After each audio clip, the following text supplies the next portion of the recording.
라면 봉지 하나 잘못 넣었다가 20만 원 과태료 받는 세상. 믿기시나요? 지난주 우리 동네 아파트 입구에서 그 일을 직접 봤습니다. 한 할머니께서 손에 과태료 고지서를 들고 서 계셨어요.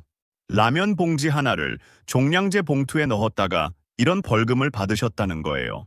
할머니가 제게 말씀하시더라고요. 정 과장님, 나는 30년 넘게 이렇게 버렸는데 갑자기 왜 이러는 거예요? 눈물이 맺힌 그 얼굴을 보는데 제 마음이 너무 아팠습니다. 평생 성실하게 사신 분이 이렇게 억울한 일을 당하시다니요. 이건 단순히 한 사람의 실수가 아니에요. 10월부터 쓰레기 분리수거 규정이 또 바뀌었고 모르고 버리면 그대로 과태료로 이어집니다. 예전에는 넘어갔던 것들도 이제는 다 적발되고 있어요. 감시 카메라도 늘어나고 단속도 강화됐습니다. 저는 30년 동안 구청 환경과에서 근무하며 수많은 현장을 지켜본 정혜수입니다. 분리수거 단속 현장도 직접 다녀봤고 억울하게 과태료 받으신 분들의 민원도 수백 건 처리했어요. 쓰레기 매립장도 가보고 재활용센터에서 선별 작업도 직접 해봤습니다. 그러면서 느낀 게 있어요. 대부분의 과태료가 사실은 악의가 아니라 몰라서 생긴다는 겁니다. 우리 부모님 세대는 평생 한 가지 방식으로 버려오셨잖아요. 그런데 갑자기 규정이 바뀌니까 혼란스러우실 수밖에 없죠. 더 문제는 이런 규정 변화를 제대로 알려주는 곳이 없다는 겁니다. 구청에서 공지는 하지만 작은 글씨로 게시판에 붙어 있거나 인터넷으로만 올라와요. 시니어분들이 보시기 어려운 거죠. 오늘은 여러분이 반드시 알고 넘어가야 할 새로운 분리수거의 현실 이야기를 알려드리겠습니다. 어떤 것이 바뀌었는지, 뭘 조심해야 하는지, 어떻게 하면 과태료를 피할 수 있는지 하나하나 알려드릴게요. 요즘 이런 일 주변에서도 생기고 있지 않나요? 혹시 여러분도 과태료 받으신 적 있으시거나 주변에 그런 분 계시면 댓글로 경험 나눠주세요. 함께 알아가면 좋겠습니다. 우리 어머니도 처음엔 그깟 비닐이 뭐 대수냐 하셨습니다. 하지만 딱 한 달 만에 생각이 완전히 바뀌셨어요. 올해 80을 넘기신 어머니께서는 늘 깔끔하신 편이라 분리수거도 꼼꼼히 하신다고 믿고 계셨죠. 그런데 어느 날 저녁 종량제 봉투를 들고 계시길래 슬쩍 봤더니 과자 봉지, 플라스틱, 음식물 찌꺼기가 다 섞여 있더군요. 제가 어머니 이거 잘못 버리면 과태료 나올 수도 있어요 하니까 아이고 내가 평생 이렇게 버렸는데 이제 와서 왜 그래 하시더라고요. 사실 어머니만 그러신 게 아니에요. 우리 세대도 헷갈리는데 부모님 세대는 오죽하시겠어요. 평생 한 가지 방식으로 살아오셨는데 갑자기 이것저것 따지라고 하니까 당황스러우실 수밖에 없죠. 며칠 뒤 같은 동네에 사시는 76세 이춘자님이 실제로 과태료를 받았다는 얘기를 들으셨습니다. 라면 봉지 하나 때문이었다죠.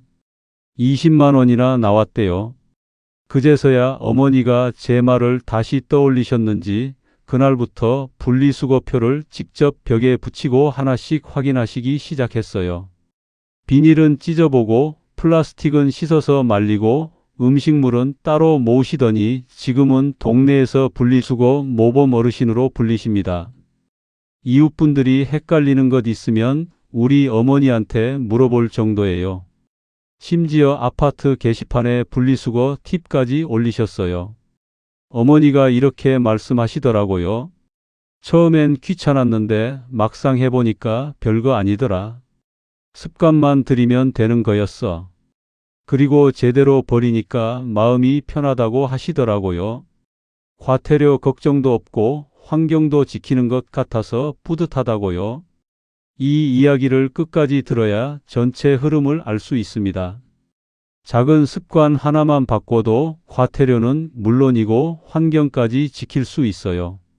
오늘 이 영상에서 말씀드릴 내용은 여러분의 분리수거 관리 방식을 완전히 바꿀 수 있는 중요한 지혜입니다. 혹시 아직 구독과 좋아요를 누르지 않으셨다면 지금 바로 눌러주세요. 이 채널은 여러분의 건강하고 안전한 노년을 응원합니다. 이런 중요한 정보를 더 많은 분들이 알 수 있도록 구독과 좋아요로 응원해 주세요. 끝까지 보시면 왜 지금 이 순간부터 분리수거 습관을 바꿔야 하는지 확실히 아실 겁니다. 뒤에 나올 실천법을 모르시면 지금까지의 노력이 의미 없어질 수 있어요. 마지막에 나올 단 하나의 습관이 모든 것을 바꿀 수 있습니다. 이제 이렇게 달라진 어머니의 사례를 바탕으로 우리 일상 속에서 과태료로 이어질 수 있는 구체적인 위험 요소들을 하나씩 짚어보겠습니다. 여러분이 매일 버리시는 쓰레기 중에 과태료 폭탄이 숨어 있을 수 있어요. 저는 30년 동안 구청 환경과에서 근무하면서 정말 많은 분들이 이 정도야 괜찮겠지 하다가 과태료를 받는 걸 봤습니다. 특히 시니어분들이 가장 많이 헷갈려 하시는 부분들이 있는데요. 과태료로 이어지는 일상 속 쓰레기 분류 실수를 하나씩 짚어드릴게요. 과자나 라면 봉지부터 말씀드릴게요. 겉은 비닐처럼 보이지만 안쪽을 잘 보시면 반짝이는 코팅이 되어 있어요. 이게 복합재 질이라는 겁니다. 비닐에 알루미늄이나 플라스틱을 붙여서 만든 거예요. 음식을 보관하려면 이렇게 여러 겹으로 만들어야 하거든요. 환경부 자료를 보면 이런 코팅된 비닐의 재활용률은 10%도 안 된다고 해요. 재활용이 거의 불가능하다는 뜻이죠. 왜냐하면 여러 재질이 섞여 있어서 분리하기가 어렵거든요. 아까 말씀드린 76세 이춘자님이 바로 이 라면 봉지 때문에 과태료를 받으셨어요. 평생 비닐로 버리셨는데 갑자기 과태료가 나온 거예요. 그래서 이걸 구분하는 방법을 알려드릴게요. 찢어봤을 때 안쪽이 은색이거나 반짝이면 일반 쓰레기로 버리셔야 합니다. 투명하거나 하얗게 찢어지면 그때는 비닐류로 분리하시면 돼요.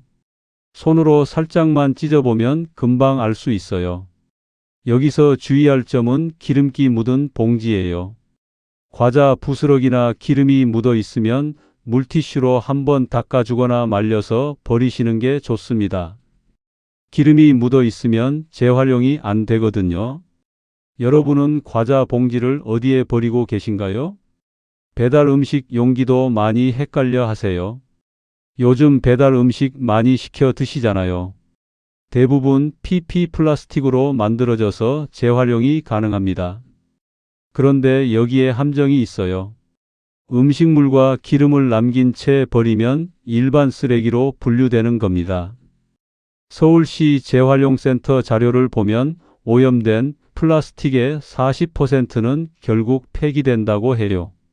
음식물이 묻어 있으면 재활용 공정에서 걸러지기 때문이죠. 68세 박영호님은 김치찌개 용기를 그대로 버렸다가 경고를 받으셨습니다. 국물이 그대로 있는 상태였다고 해요. 그래서 배달 용기는 꼭 이렇게 하세요. 내용물을 비우고 물로 한번 헹구고 라벨과 뚜껑은 꼭 따로 분리해서 버리시는 겁니다. 세제까지 쓸 필요는 없어요. 물로만 헹궈도 충분합니다. 한 가지 더 주의하실 건 뜨거운 상태로 버리면 안 된다는 거예요. 용기가 변형되면 재활용이 안 되거든요. 식힌 다음에 버리세요. 혹시 배달 용기 그냥 버린 적 있으신가요? 부탄가스 캔 이야기도 꼭 해드려야겠어요. 이건 정말 위험합니다. 가스가 남아있으면 폭발 위험이 있어서 반드시 구멍을 내야 해요. 환경공단 자료에 따르면 수거 차량 폭발 사고의 60% 이상이 잔여가스 때문이라고 합니다. 차 안에서 압력이 높아지면서 갑자기 폭발하는 거예요. 저도 근무 시절 실제 폭발 사고를 한 번 겪었어요. 다행히 큰 인명 피해는 없었지만 수거 직원분이 크게 놀라셨죠. 차 뒷문이 휘어질 정도였어요. 그때 얼마나 무서웠는지 몰라요. 그래서 부탄가스 캔은 꼭 야외에서 완전히 비운 뒤에 구멍을 뚫어서 캔류로 배출하셔야 합니다. 절대 실내에서 구멍을 내지 마세요. 가스가 모여서 폭발할 수 있어요. 창문 다 열어놓고 밖에서 하시는 게 안전합니다. 그리고 구멍 뚫을 때는 못이나 송곳을 사용하시면 돼요. 여러분 집에도 빈 부탄가스 캔 남아있지 않나요?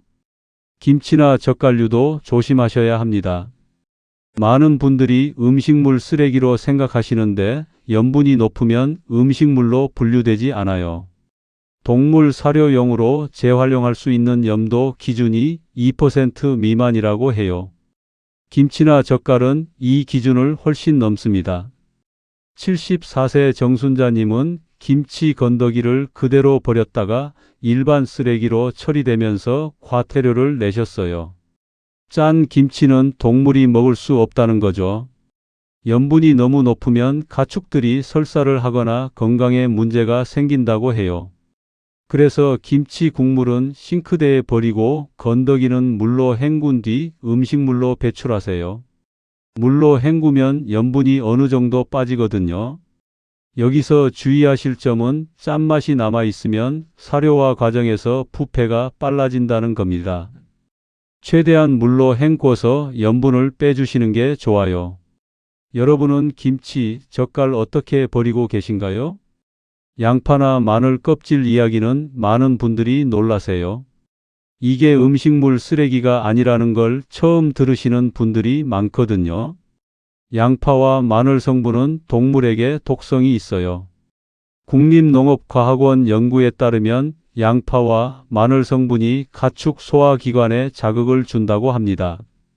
심하면 빈혈이나 중독 증상까지 일으킬 수 있대요. 제 어머니도 처음엔 이걸 음식물로 착각하셨다가 제가 알려드렸죠. 껍질이나 뿌리 부분은 모두 일반 쓰레기로 버리셔야 해요. 썩은 양파도 마찬가지입니다. 일반 쓰레기예요. 대파 뿌리, 생강 껍질도 마찬가지고요. 이건 처음 들으신 분 계신가요? 티백도 헷갈려 하시는 분들이 많아요. 티백 봉투는 일반 쓰레기고 안에 찻잎은 음식물입니다. 가능하다면 티백을 뜯어서 찻잎은 음식물, 봉투는 일반 쓰레기로 분리하시는 게 원칙이에요. 양이 많지 않으면 티백째 버려도 큰 문제는 없지만 원칙은 분리하는 겁니다. 하루에 티백 서너 개씩 드시는 분들은 이게 쌓이면 꽤 되거든요. 한 달이면 100개가 넘어요.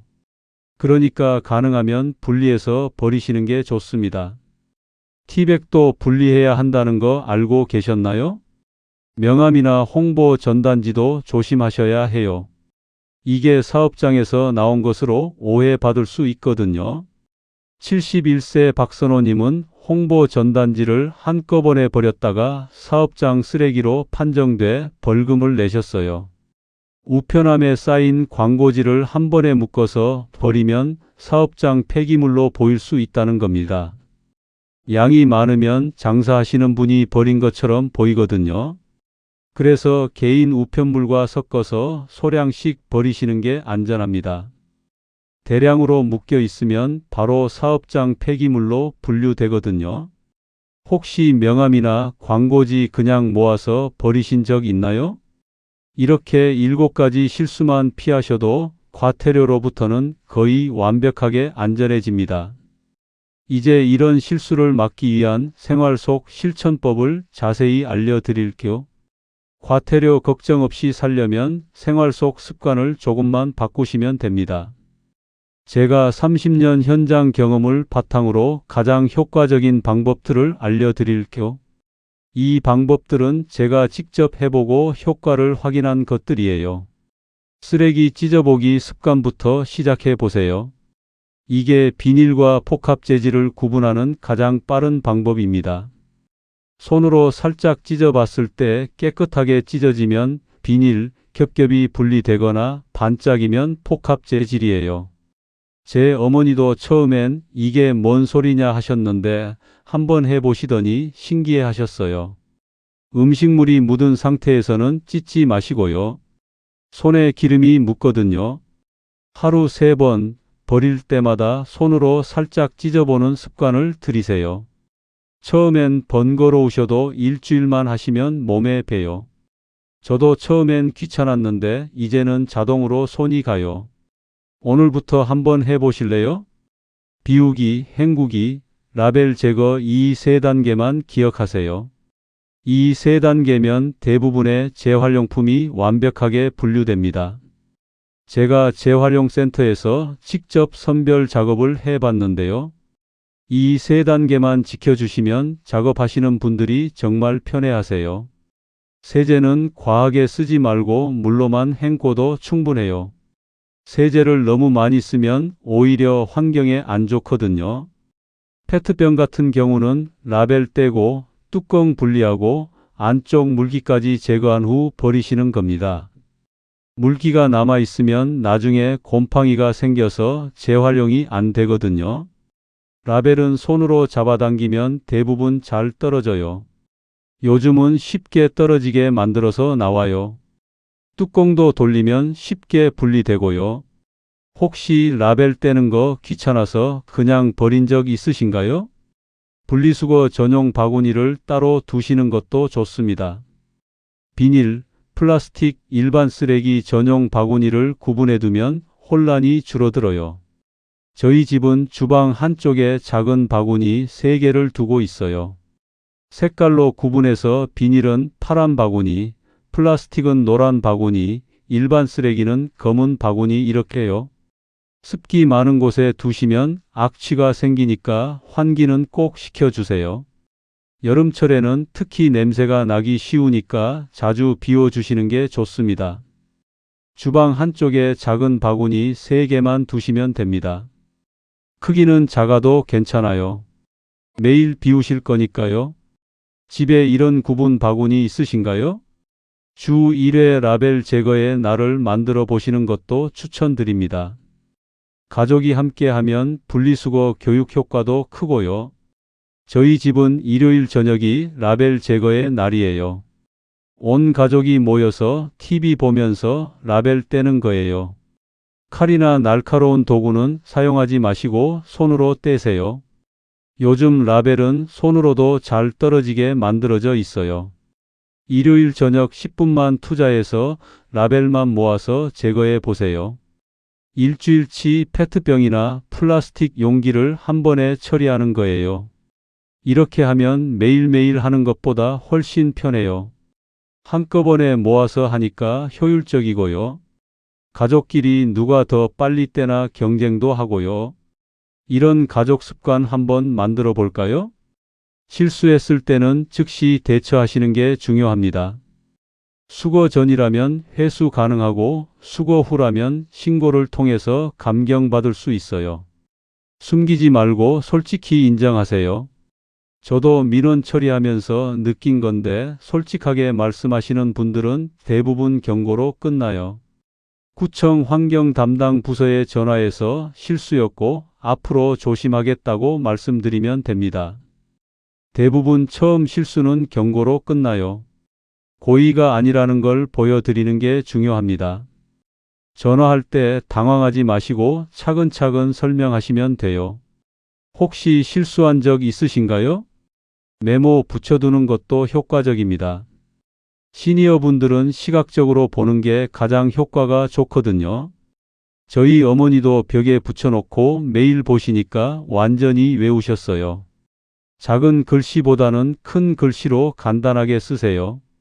비풀캔사 찍기, 씻기, 분리 이렇게 써서 쓰레기통 옆에 붙여두시면 됩니다. 비는 비닐, 풀은 플라스틱, 캔은 캔, 사는 사료 안 되는 음식물이라는 뜻이에요. 이렇게 간단하게 외우시면 헷갈리지 않으세요. 색연필로 예쁘게 써서 붙이시면 더 좋고요. 오늘 바로 써서 붙여보실까요? 가족이나 이웃과 함께 실천하는 것도 중요합니다. 함께하면 서로 점검하고 격려할 수 있어요. 혼자 하면 가끔 빼먹는데 같이 하면 서로 체크해 주니까 좋더라고요. 비난이 아닌 격려의 말로 대화하시는 게 중요합니다. 오늘 분리수거 잘하셨네요. 이렇게 칭찬해 주시는 거예요. 뭘 잘못했다고 혼내시면 안 돼요.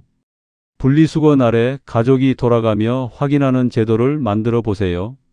오늘은 할머니, 내일은 할아버지 이런 식으로요. 동네 노인정이나 경로당에서도 같이 배우시면 좋아요.